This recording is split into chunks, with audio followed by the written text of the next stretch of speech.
Assalamualaikum warahmatullahi wabarakatuh. Om Swastiastu.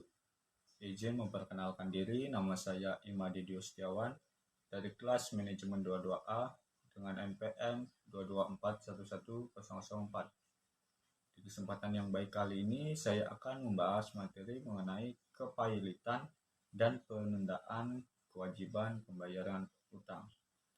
Materi dari mata kuliah Hukum Bisnis.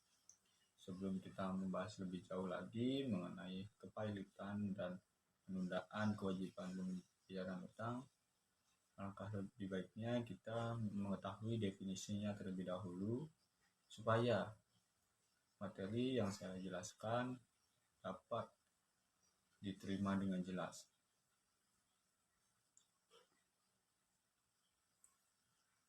Kepailitan merupakan suatu proses penyelesaian sengketa bisnis melalui jalur litigasi, yaitu melalui pengadilan niaga.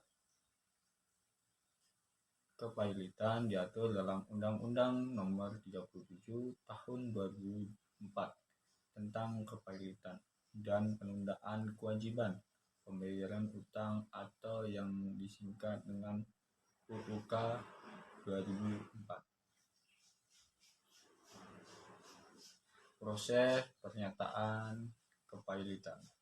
Kepailitan diawali dengan pengajuan permohonan pernyataan pailit dan akan menghasilkan sebuah putusan pailit. Yang pertama ada panitera akan mendaftarkan pada tanggal permohonan kepada pemohon diberikan tanda terima. Yang kedua, panitera menyampaikan permohonan pernyataan pailit kepada ketua pengadilan paling lambat 2 hari setelah tanggal permohonan didaftarkan. Yang ketiga, paling lambat 3 hari setelah tanggal permohonan pernyataan paling lambat didaftarkan. Pengadilan mempelajari permohonan dan menetapkan hari sidang. Yang keempat, sidang pemeriksaan diselenggarakan paling lambat 20 hari setelah tanggal permohonan didaftarkan. Yang terakhir, kemudian atas permohonan debitur dan berdasarkan alasan yang cukup, pengadilan dapat menunda paling lambat 25 hari setelah tanggal permohonan didaftarkan. Ini adalah proses kepailitan. Pengertian penundaan kewajiban pembayaran utang atau disingkat sebagai PKPU. Penundaan kewajiban pembayaran utang PKPU adalah sebuah proses hukum yang mengizinkan debitur yang mengalami kesulitan keuangan untuk menunda pembayaran utang kepada kreditur. PKPU bertujuan untuk mencapai perdamaian antara debitur dan kreditur agar dapat mencapai kesepakatan tentang bagaimana utang tersebut akan dibayarkan. Ini adalah langkah hukum yang dapat membantu debitur menghindari pailit dan likuiditas aset.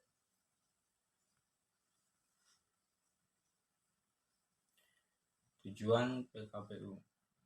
Tujuan utama dari PKPU adalah untuk mencapai perdamaian antara debitur dan kreditur. Pasal 222 ayat 2 UU KPKPU menyatakan bahwa PKPU bertujuan untuk membuat kesepakatan bersama yang termasuk dalam rencana perdamaian. Rencana perdamaian ini mencakup tawaran skema pembayaran utang piutang, baik sebagai atau keseluruhannya, sehingga debitur dapat menghindari pailit dan likuiditas harta kekayaan mereka. Selanjutnya, perbedaan PKPU sementara dan tetap. Ada perbedaan antara PKPU sementara dan tetap. PKPU sementara ini adalah tahap awal dalam proses PKPU.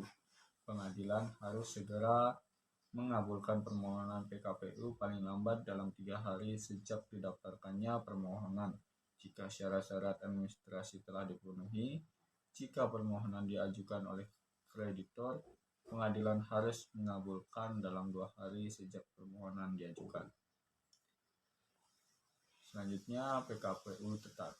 Setelah ditetapkan sebagai PKPU sementara, pengadilan mulai mengurus akan memanggil debitur dan kreditur untuk menghadiri sidang. Sidang ini akan memutuskan apakah PKPU akan menjadi PKPU tetap atau PKPU tetap dapat disetujui jika mendapat persetujuan lebih dari setengah jumlah kreditur kontran dalam kreditur yang dipiutangnya dijamin. PKPU tetap memiliki batas waktu maksimal 270 hari setelah putusan PKPU sementara. Baik, itulah penjelasan dari saya mengenai kepahilitan dan penundaan kewajiban pembayaran utang. Jika ada salah tutur kata dari saya mohon maaf. Kepada Tuhan saya mohon ampun. Saya tutup. Wassalamualaikum warahmatullahi wabarakatuh. Om Santi Santi Santi Om.